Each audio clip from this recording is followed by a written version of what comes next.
Hey everyone, welcome to episode 1 of my hardcore Minecraft playthrough. I decided to start on a survival island seed, so if any of you want the seed that was on screen there. Depending on how long I survive, I plan to do a lot of mega projects and automation of resource gathering. So if you guys are interested in large scale redstone projects, be sure to stick around for this series. The first thing I plan on making once I have enough resources is a starter iron farm and a simple villager trading hall. Once I get trading started up, that will allow me to get a lot of my armor and tools through trading instead of mining for it, which I think will be pretty nice. As for mods, I haven't added them as of yet in the recording, but I did add the coordinates data pack and the day counter mod, so I don't have to look at the ever-growing mess of the F3 menu. Might add more quality of life mods that don't really impact gameplay later in the series, depending on what I end up needing or wanting, or if any of you have suggestions on good mods to add to a vanilla experience, be sure to let me know as well. The plan for this episode is to find a spot on the island to call home for now and set up some basic farms and animal pens to keep us going on food. This island seed also features a village, so we'll be checking that out to see if there's any good loot to start us off. And as you can see at the start here, I just did the usual of punching a tree and grabbing some cobblestone for our first stone tool set. As of right now, I don't have any plans on limiting my use of totems of undying on this playthrough, but if you guys think it should be limited, let me know. For now, I just want to go as far as I can with no limit and building cool mega projects and farm. Here I just took out some sheep as there was 3 of the same color to get my bed sorted out quickly and not have to worry about night at all already.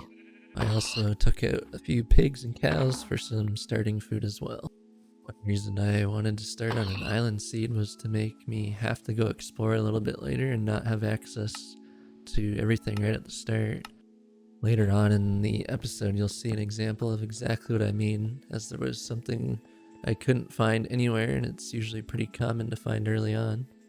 As I started exploring, I found a shipwreck and had a very odd lag spike when I tried to open one of the chests. I ended up cutting most of the lag spike out as it was, ridiculous, so I'm not sure what caused it. I've never experienced that kind of lag in single player. It almost seemed like when you're on a server and you break a block and it doesn't break for a few seconds. The chest didn't open, I ended up trying to break it, and when that didn't work, I started going back towards the island and I rubber banded back to the chest being open. It seems to have registered me breaking the chest because it broke while I was in it. Also, if you guys are interested, I am also planning to do other Minecraft series later on, stuff like redstone tutorials and also a modded playthrough. I don't know what mod pack or anything yet, but I'll probably try and find a good one. It's been a while since I've played modded Minecraft, so I'm not sure what the good mod packs are these days. If any of you guys know good mod packs, be sure to let me know in the comments, as yeah, I have no idea what's good right now. Finally made it to the village here, so I just end up looking around through the houses to see if there's any chests with some good loot. And as you can see in the first chest, we just got some food and a flower and a feather. I ended up just leaving the junk because there's no point in taking those right now. This village didn't seem to have a blacksmith, so I don't think we're going to get too much out of it. And here we got more potatoes and bread. It's looking like a great looting experience so far. I also ended up trapping quite a few villagers in one of the houses, so I don't have to worry about them getting taken out by zombies, and we'll have plenty of villagers for setting up a villager breeder and then our iron farm and trading hall. There's also quite a big pumpkin patch in the village, so I grabbed most of those as well so I could start a pumpkin farm. I'll end up needing quite a few of those later for lighting things up and probably using them in a bunch of farms, so figured I'd just grab them now. After I was finished in the village, I decided to go look for a spot to set up a little base camp, and I ended up finding a pretty good spot. I just set up a chest, a bed, furnace, all the basic stuff, and then I started digging down into the ground. I was gonna start a strip mine for diamonds, but you will see later that we had a pretty big obstacle going down, so I ended up just doing an iron strip mine at Y level 15 instead. I wanted to get enough iron for armor and tools so I had a lower chance of dying. Although even with full unenchanted iron, I think a creeper can still blow you up pretty much in one hit if you're close enough on hard. I also wanted to get quite a bit of iron for shovels, as I need to flatten out an area for the farms and animal pens. And yeah, as I was digging, we hit this obstacle, which is where I went back up and decided to just mine for iron for now.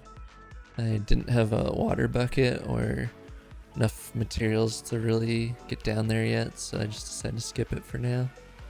I was pretty successful with the iron mining. I ended up getting around 40, so that should be good for an armor set and a few tools. It'll mostly be used up on shovels, I'm guessing, because I want to level out a pretty big area for the farms. And speaking of farms, that's what I'm going to work on right now, so I'll probably do a little bit of a time lapse of me digging out all the dirt, and I will see you guys after that's done.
And we're back.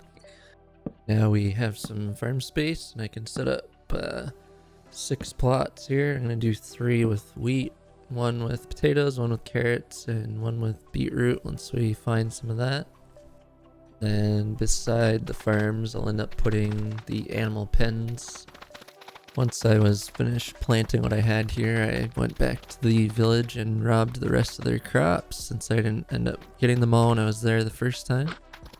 There was still a bunch of wheat, carrots, and potatoes left, so it helped plant more in my farm. And now the poor villagers have no food. But that's okay, because we'll end up feeding them anyway when we make a villager breeder and our trading hall and iron farm. Depending on how far I get in the next episode, I'll probably make some auto animal farms, so I don't have to deal with giant animal pens. So I'll probably make one for chickens and cows and maybe even pigs, I don't know. I also stole all their wheat stockpiles as well, as you can see here. And once I was done stealing everything from the village, I went back and started making the animal pens. Most of the time when I make animal pens, it turns out to be a disaster trying to get them in the pens, but this time I decided just to place some cobblestone at the edge and bring them over top the fence instead of through the one gate. Normally if there's just one gate, they end up getting stuck on each other trying to fit through, so this worked out a lot better. Now we have some sheep, and then I go grab some pigs, and then at the end there I finally get some cows into the middle pen. Then I also start multiplying the animals once they're all in their pens. Once I was done luring the animals into their pens, I planted the rest of the crops I stole from the village in my own farm.